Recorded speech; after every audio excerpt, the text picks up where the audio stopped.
السلام علیکم، امید ہے کہ آپ سب لوگ خیریت سے ہوں گے۔ اقوام متحدہ میں جیسے پاکستان کی حکومت نے پاکستان کی جگہسائی کروائی ہے اس کی کوئی مثال نہیں ملتی۔ آج پشاور میں پاکستان تحریک انصاف کا جلسہ ہے، کچھ مزید خبریں بھی ہیں، لیکن سب سے پہلے یہ جو اقوام متحدہ میں ایپیسوڈ ہوا اس پہ پوری دنیا بھی یقیناً حیران بھی ہوگی، پریشان بھی ہوگی کہ آخر یہ تجربہ کاروں کی حکومت کر رہی کیا ہے۔ پہلے وزیر دفاع نے یہ کہا کہ میرے پیچھے اقوام متحدہ میں جو شخصیت بیٹھی ہوئی تھی مجھے نہیں پتا وہ وہاں پہ کیسے بیٹھ گئی۔ پھر اس کے بعد وزارت خارجہ نے باقاعدہ بیان جاری کیا، یہ سامنے آپ دیکھ سکتے ہیں، میڈیا بھی اس کو رپورٹ کر رہا ہے۔ انہوں نے باقاعدہ ٹویٹ کیا جس میں بتایا گیا کہ حالیہ اقوام متحدہ کے جو سلامتی کونسل کے اجلاس میں وزیر دفاع کے پیچھے بیٹھی ایک خاتون سے متعلق سوالات کا نوٹس لیا اور اپنے بیان میں بتایا کہ وزیر دفاع خواجہ آصف کے پیچھے بیٹھی خاتون کا باضابطہ اجازت نامہ نہیں تھا، خاتون کا نام پاکستان کے وفد کی فہرست میں شامل نہیں تھا۔ بھائی وہ کیسے وہاں پہ پہنچ گئی، وہ کیسے وہاں پہ بیٹھ گئی؟ کیا ویسے کوئی بھی اٹھ کے جا سکتا ہے؟ یہ تو وہ خاتون ہے جو مسلسل ٹویٹس کر رہی ہیں کہ جی میں اس ہوٹل میں ٹھہری ہوئی ہوں جہاں پہ وزیر اعظم صاحب لندن میں ٹھہرے ہوئے ہیں۔ کبھی آپ ان کی ماضی کے ٹویٹس دیکھیں، یہاں سے حکومت پاکستان ان کو کیا بیچتی ہے؟ مینگوز بیچتی ہے، یہ اس کی ٹویٹس کرتے ہیں۔ ان کو باقاعدہ حالیہ عرصے میں جو آپ کو پتا ہے تمغے بانٹے گئے بہت سارے لوگوں کے بھی مابین، اس میں ان کو بھی تمغہ دیا گیا۔ یہ سامنے آپ تصویر دیکھ سکتے ہیں، یہ پاکستان کے سفیر ہیں برطانیہ میں ڈاکٹر فیصل صاحب، یہ ان کو تمغہ دے رہے ہیں، یہ وہی ڈاکٹر فیصل ہیں۔ جی بالکل آپ نے صحیح پہچانا، جب میاں صاحب پاکستان کی عدالتوں کو مطلوب تھے تو یہ ان سے ملنے ان کے گھر گئے تھے لندن میں، یعنی وہ حسن نواز صاحب کا جو آفس ہے وہاں پہ ان سے ملنے گئے ہوئے تھے۔ جس وقت پاکستان کے عدالتی نظام کو میاں صاحب مطلوب تھے اس وقت پاکستان کا سفیر وہاں پہ ڈاکٹر فیصل میاں صاحب کو ملنے جاتا تھا، یعنی ایک مفرور شخص کو وہ ملنے گئے۔ اور پھر جب میاں صاحب پاکستان واپس آ رہے تھے اس وقت بھی وہ عدالتی مفرور تھے، تو یہی ڈاکٹر فیصل صاحب ہیتھرو ایئرپورٹ پہ ان کو سی آف کرنے گئے اور وہاں پہ انہوں نے بیٹھ کے کہا کہ میاں صاحب کوئی چنگا جا بیانیہ بناؤ، کوئی چنگا جا بیانیہ بناؤ۔ یہ پاکستان کی فورن سروس کا ایک موزز جو ہے امبیسڈر بیٹھ کے اس طرح کی باتیں کر رہا ہے، تو پھر آپ اندازہ لگا سکتے ہیں کہ فورن سروس کی اس وقت کیا حالت ہوگی۔ اور فورن آفس کے حوالے سے یہ جو تنازع سامنے آیا ہے جس کے اوپر فورن آفس کہتا ہے کہ جی اسحاق ڈار صاحب کہہ رہے ہیں کہ جی میں نے کسی کو اجازت نہیں دی کہ ان کا نام جو ہے کسی آفیشیل لسٹ میں اس طرح نہیں تھا، تو یہ کیسے وہاں پہ پہنچ گئے؟ اس سے زیادہ کوئی جگہسائی ہو سکتی ہے؟ اگر آپ ان کو لے کے گئے ہیں تو آپ کم از کم سچ تو بتائیں کہ وہ کیسے گئی ہیں، وہ کون ان کو لے کے گیا ہے، کیوں ان کو لے کے گیا ہے، اس میں کون سی ایسی بات ہے، اس میں کون سی ایسی راکٹ سائنس ہے جو آپ قوم کو نہیں سمجھا سکتے؟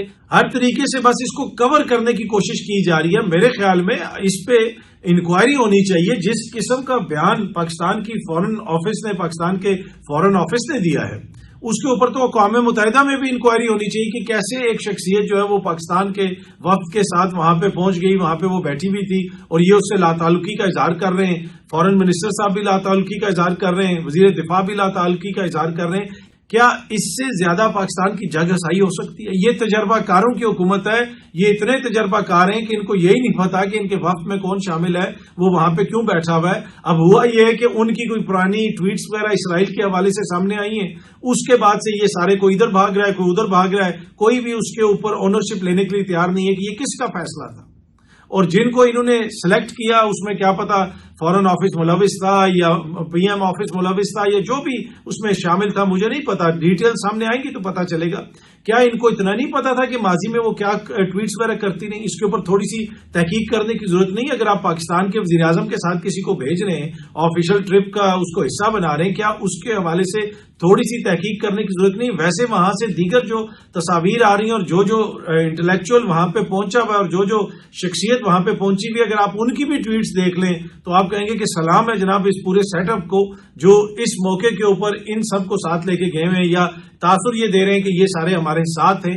پر اینی وے ان خاتون کو تو باقاعدہ اقوام متحدہ کے اندر بٹھایا گیا، وزیر دفاع کے پیچھے بٹھایا گیا۔ جس وقت وزیر اعظم صاحب تقریر کر رہے تھے اس وقت بھی یہ وہیں پہ بیٹھی ہوئی تھیں، لیکن اب کہتے ہیں کہ جی ہمارا اس سے کوئی تعلق نہیں ہے۔ اس سے آپ اندازہ لگا لیں کہ یہ نظام چل رہا کس طرح ہے، یہ تجربہ کار کس طرح حکومت چلا رہے ہیں۔ دوسری جانب اقوام متحدہ میں جو وزیر اعظم صاحب نے تقریر کی تھی، کل بھی میں نے کچھ چیزیں آپ کے ساتھ شیئر کی تھیں، اس کے اوپر بہت سارے لوگ کہہ رہے ہیں کہ اس میں یہ چیز اچھی ہے، اس میں یہ چیز مناسب نہیں ہے، لیکن یہ والی تصویر جو سامنے آپ کو نظر آ رہی ہے یہ کافی زیادہ سوشل میڈیا پہ وائرل ہے۔ جس میں دیکھا جا سکتا ہے کہ جس قسم کے جیسچرز عمران خان صاحب نے کیے تھے، شہباز شریف صاحب نے بھی ویسے ہی جیسچر کیے ہیں، تو لوگ یہ کہہ رہے ہیں کہ وہ ان کو کاپی کر رہے ہیں۔ میرا نہیں خیال، لوگوں کے ہر کسی کا اپنا اپنا سٹائل ہوتا ہے، اور جس طریقے کی تقریر شہباز شریف صاحب نے کی، آلدو کہ وہ کافی جامع تقریر تھی، لیکن اس کا کمپیریزن تو آپ عمران خان کی تقریر سے کر ہی نہیں سکتے۔ عمران خان صاحب کی ایک فی البدعی قسم کی تقریر تھی، اس میں جس طریقے سے وہ آڈینس کو ساتھ لے کے چلے، اور ابھی تک کوئی 70 لاکھ سے زیادہ بندہ تو اس کو اقوام متحدہ کے یوٹیوب چینل کے اوپر دیکھ چکا ہے، تو وہ تو ایک ٹوٹلی ڈفرینٹ تقریر تھی۔ وہ جس طرح لگا کہ جیسے انہوں نے، وہ کہتے ہیں نا کہ جی اسپیکنگ دیئر ہارٹ آؤٹ والی بات، انہوں نے اپنے دل کی باتیں کی اور جس طریقے سے کی، اور جتنا ان کا وہ نیچرل تھا۔ شہباز شریف صاحب کی جو تقریر تھی وہ ویسی نہیں تھی، وہ انہوں نے کافی ساری چیزیں پڑھ کے بھی وہاں پہ بولی، بالکل بڑی اچھی باتیں تھیں جو اس میں تھیں۔ انہوں نے اسرائیل کے خلاف بھی بات کی شہباز شریف صاحب نے، لیکن ایٹ دا سیم ٹائم اسرائیل کے سب سے بڑے سہولت کار ڈونلڈ ٹرمپ کو نوبل پیس پرائز کا دوبارہ مطالبہ کر دیا اقوام متحدہ کے فورم کے اوپر۔ تو میرا نہیں خیال کہ کوئی کمپیریزن ہے، لیکن عوام کو کون روک سکتا ہے؟ تو سوشل میڈیا پہ تصاویر آگے پیچھے لگا کے اس کے اوپر بحث ہو رہی ہے، کمپیریزن ہو رہا ہے۔ جسٹس جہانگیری صاحب کا سپریم کورٹ میں مقدمہ سماعت کے لیے مقرر ہو گیا ہے۔ 5 رکنی آئینی بینچ جو ہے یہ مقدمہ سنے گا۔ جسٹس امین الدین خان صاحب اس بینچ کی سربراہی کریں گے۔ دیگر معزز جج صاحبان جو اس میں شامل ہوں گے، اس میں جسٹس شاہد بلال حسن صاحب شامل ہیں، جسٹس سید حسن اظہر رضوی صاحب شامل ہیں، جسٹس محمد علی مظہر صاحب شامل ہیں، اور جسٹس جمال خان مندوخیل صاحب شامل ہیں، اور اس کی سربراہی اس بینچ کی جسٹس امین الدین خان صاحب کریں گے۔ تو یہ وہ مقدمہ سنیں گے جو جسٹس جہانگیری صاحب کو کام سے روکا گیا ہے اور بتایا گیا کہ جی ان کی ڈگری منسوخ کر دی گئی ہے۔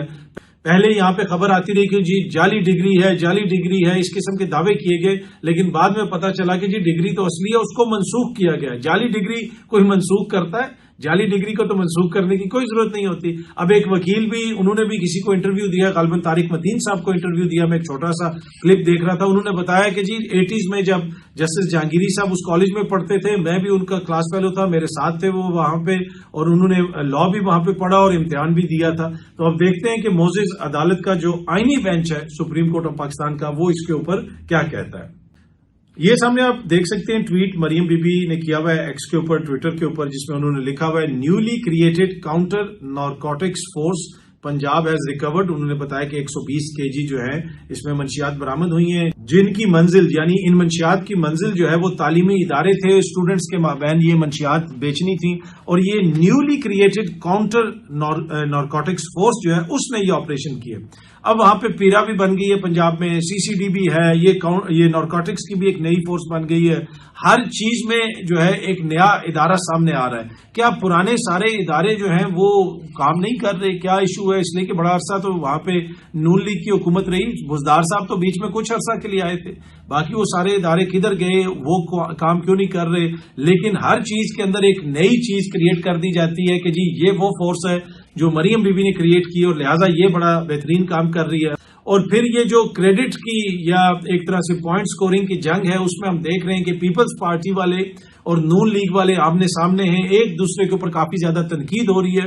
اب آپ کو پتا ہے کہ پنجاب میں یہ تنقید ہو رہی ہے کہ کچھ جگہوں پہ ابھی بھی پانی کھڑا ہے، پنجاب کو ایک پاؤنڈ بنا دیا گیا ہے، اور وہاں پہ کچھ SOPs تھے جن کے مطابق جو بند ہیں ان میں شگاف بنانے تھے یا وہاں پہ بند توڑنے تھے تو وہ پانی گھوم کے دوبارہ دریا میں آ جاتا، لیکن ویسا نہیں ہو سکا۔ چودھری منظور صاحب اور میں دیکھ رہا تھا کہ کچھ دیگر جو پاکستان پیپلز پارٹی کے لوگ ہیں وہ اس حوالے سے کافی زیادہ تنقید کر رہے ہیں، اور وہ ایک بڑا ویلڈ کوشچن بھی کر رہے ہیں اور ایک بڑا ویلڈ پوائنٹ اٹھا رہے ہیں کہ آپ نے کسانوں کے لیے، آپ کہتے ہیں کہ جی ہم ریلیف دیں گے، کیا آپ نے کسانوں سے بات کی ہے؟ اسی ہفتے میری خالد حسین باٹ صاحب سے جو کسان رہنما ہیں ان سے بات ہوئی تھی، انہوں نے کہا کہ حکومت نے ہم سے کوئی رابطہ نہیں کیا ابھی تک، کسانوں سے کچھ پوچھا نہیں، سب سے زیادہ نقصان تو کسانوں کا ہوا ہے، اور یہی بات وہ پیپلز پارٹی کے پنجاب کے رہنما کر رہے ہیں۔ پھر مریم بی بی نے کہا کہ پنجاب کی عوام کی طرف جو انگلی اٹھے گی ہم وہ انگلی توڑ دیں گے، اس کو بھی پیپلز پارٹی نے اپنے حوالے سے کہا ہے کہ جناب شاید یہ ہمارے حوالے سے بات ہو رہی ہے۔ اس کے اوپر ندیم افضل چند صاحب نے بھی ایک دو ٹویٹس کیے ہیں اس طرح کی تنزیہاں۔ پھر چودھری منظور صاحب بھی یہ کہہ رہے تھے کہ بھائی جب حکومتیں کام کرتی ہیں تو حکومتوں پہ انگلیاں اٹھتی ہیں، پنجاب کی عوام پہ کوئی انگلی نہیں اٹھا رہا، پنجاب کی جو حکومت ہے اس کی کارکردگی پہ انگلیاں اٹھتی ہیں، اور انگلیاں تو اٹھیں گی، اور انہوں نے کہا کہ انگلیاں تو خیبر پختونخوا کی حکومت پہ بھی اٹھنی چاہیے، سندھ کی حکومت پہ بھی اٹھنی چاہیے اگر کام سیدھا نہ ہو۔ یہ کون سا جمہوری رویہ ہے کہ وزیر اعلیٰ صاحبہ کہہ رہی ہیں کہ جی انگلی توڑ دیں گے؟ کیا یہ جمہوری رویہ ہے؟